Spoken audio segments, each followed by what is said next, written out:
Hey everyone, ready for another deep dive into current affairs? Let's do it.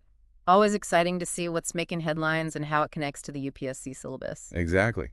And there's no shortage of interesting stuff happening around the world.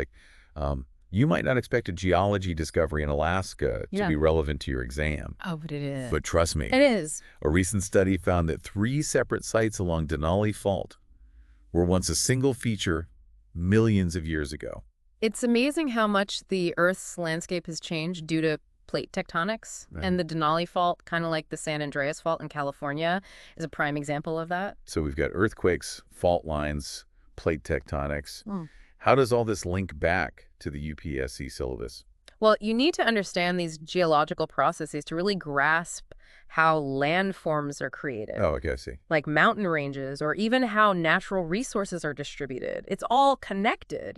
So don't just memorize the facts. Try to understand the why behind them. Exactly. Okay, let's switch gears to something a little more high-tech. India is aiming to launch a quantum satellite in the next few years for Oh, super secure communication. this is incredible. Quantum mechanics is such a fascinating field with so much potential. Superposition and entanglement? Mm. Those sound like something out of a sci-fi movie. They might sound complicated, but they're the fundamental principles behind quantum communication. Think of superposition as a coin spinning in the air. It's both heads and tails at the same time until it lands. Yes. And then entanglement is like two coins linked together, even if they're miles apart. If one flips to heads, the other instantly flips to tails. Wow. So how does this apply to secure communication? Well, these principles are used to create something called quantum key distribution, or QKD. QKD. Yeah, it's like imagine two people are trying to share a secret message. QKD ensures that only they have the key to unlock that message, and any attempt to intercept it would be immediately detected. It's like having an alarm system built into the message itself. That's incredible. No more hacking or eavesdropping. Pretty much, and this ties directly into India's National Quantum Mission, or NQM, which aims to make India a global leader in quantum technologies. Oh, yeah, I've heard of that. So this is definitely something that could come up in the UPSC exam. Absolutely. That's a hot topic for sure, and it shows how India is making big strides in science and technology. Okay, let's bring things back down to earth, literally, and talk about the latest India State of Forest report. This is a really important report because it gives us a snapshot of how we're doing with conservation efforts. Yeah, and it's got good news this time. An actual increase in forest and tree cover. Yes, that's a positive sign for sure. So that's encouraging. The report also mentions the work of the Forest Survey of India, or FSI, in monitoring and managing our forests. What are some key takeaways for UPSC aspirants? Well, the report provides a lot of valuable data on forest cover, different types of forests, even carbon stock. Okay. Understanding this data and what it means is crucial for the environment and ecology section of the exam. Right. So don't just skim through the headlines. Dive into the details and understand those trends, especially regarding forest cover, biodiversity, and carbon sequestration. Exactly. Speaking of trends, let's talk about something that's been in the news a lot lately. Free trade agreements, or FTAs. Yeah. India seems to be taking a cautious approach, especially when it comes to the potential impact on certain sectors. Yeah, FTAs can be tricky. The goal is to reduce barriers to trade between countries. Right. But India is being very careful about how this might affect domestic industries like agriculture and small businesses. It's like trying to balance promoting trade with protecting vulnerable sectors. What should UPSC aspirants keep in mind regarding FTAs? Understanding the different types of trade agreements, their key features, and India's stance on them is really important. You should also be aware of India's existing trade agreements, like the one with ASEAN, and ongoing negotiations like those with the EU and the UK. Okay, so a lot to keep track of. Now, for something a little bit more mysterious, the dinga disease outbreak in Uganda Oh, yes? has been causing concern. It's a really worrying situation, especially for women and girls who seem to be most affected. It's characterized by fever, weakness, and uncontrollable shaking. Sounds pretty scary. It does, and what's puzzling is that despite treatment with antibiotics, doctors haven't been able to pinpoint the cause. It's like a medical mystery. Could it be an unknown pathogen?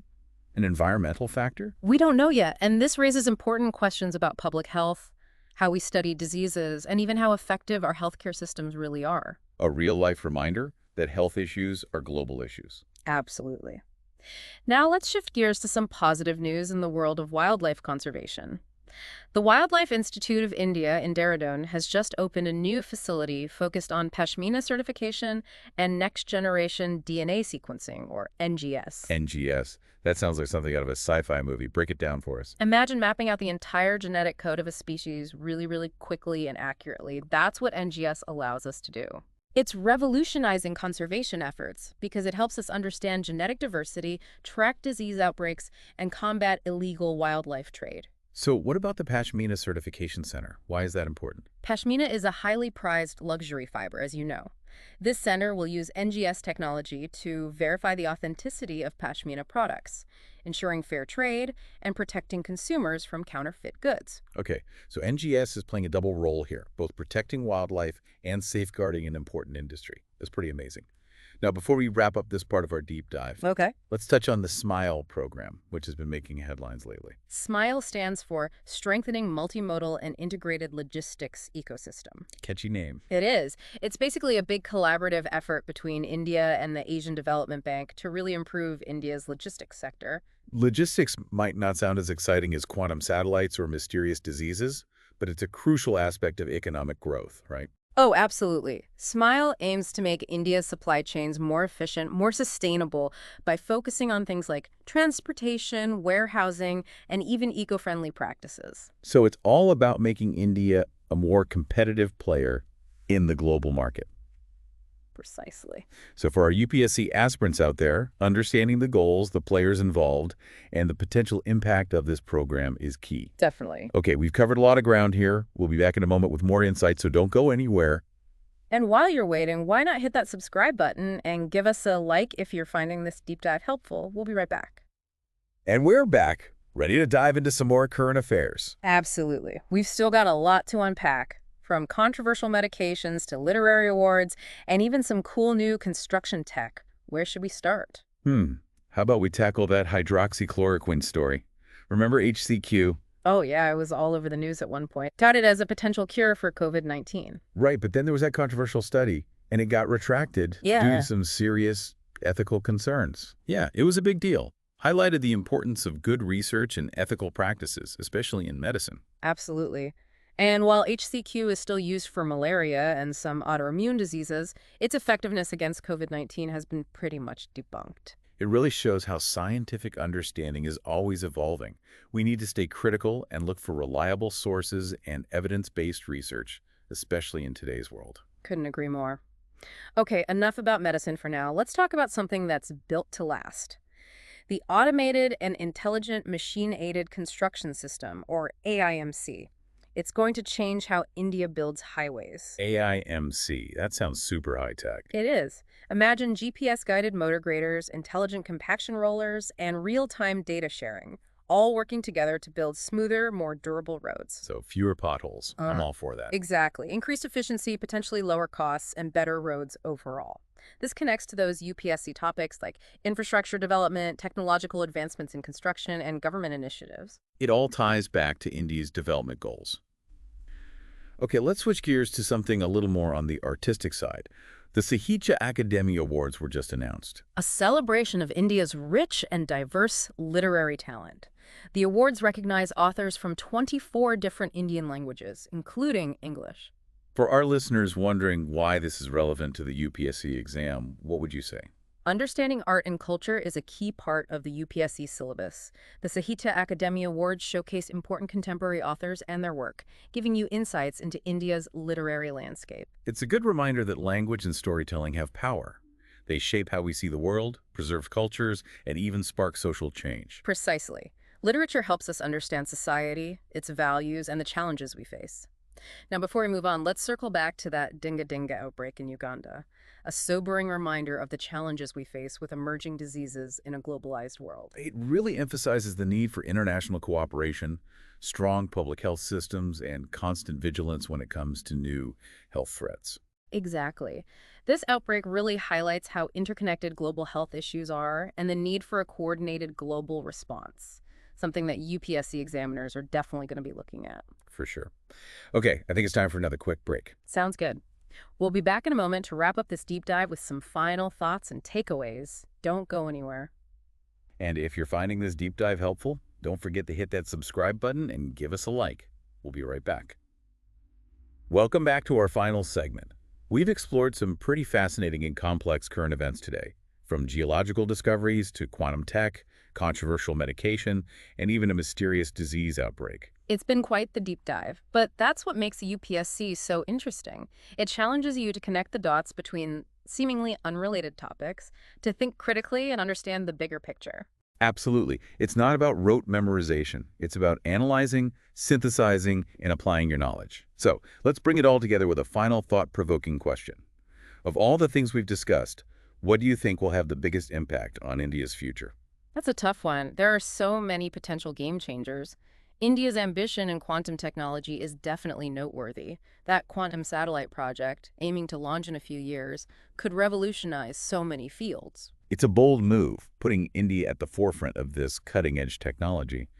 But what about this SMILE program and its focus on revamping India's logistics sector? Could that be the most significant development in the long run? A strong argument could be made for that. Efficient, modern logistics are essential for a thriving economy. The SMILE program, with its emphasis on modernization and sustainability, could have a major ripple effect across industries, boosting trade and economic growth. It's about creating a more competitive India on the global stage. But we can't ignore the health challenges, like the dengue outbreak in Uganda. It reminds us how quickly diseases can spread and the importance of global health security. That's true. This outbreak highlights the need for strong public health systems, not just in India, but globally, and the critical importance of international collaboration. And let's not forget about the environment. The India State of Forest Report showed progress with increased forest cover, but it also reminds us that environmental sustainability is crucial for India's future. Absolutely. Balancing economic growth with responsible environmental stewardship is a key challenge. So many interconnected developments shaping India's future. What's the key takeaway for our UPSC aspirants listening in? It's all about connecting the dots. Don't view these events in isolation. Analyze how they relate to broader themes of economic growth, social progress, technological advancement, and India's role in the world. Think critically about the implications, both positive and negative.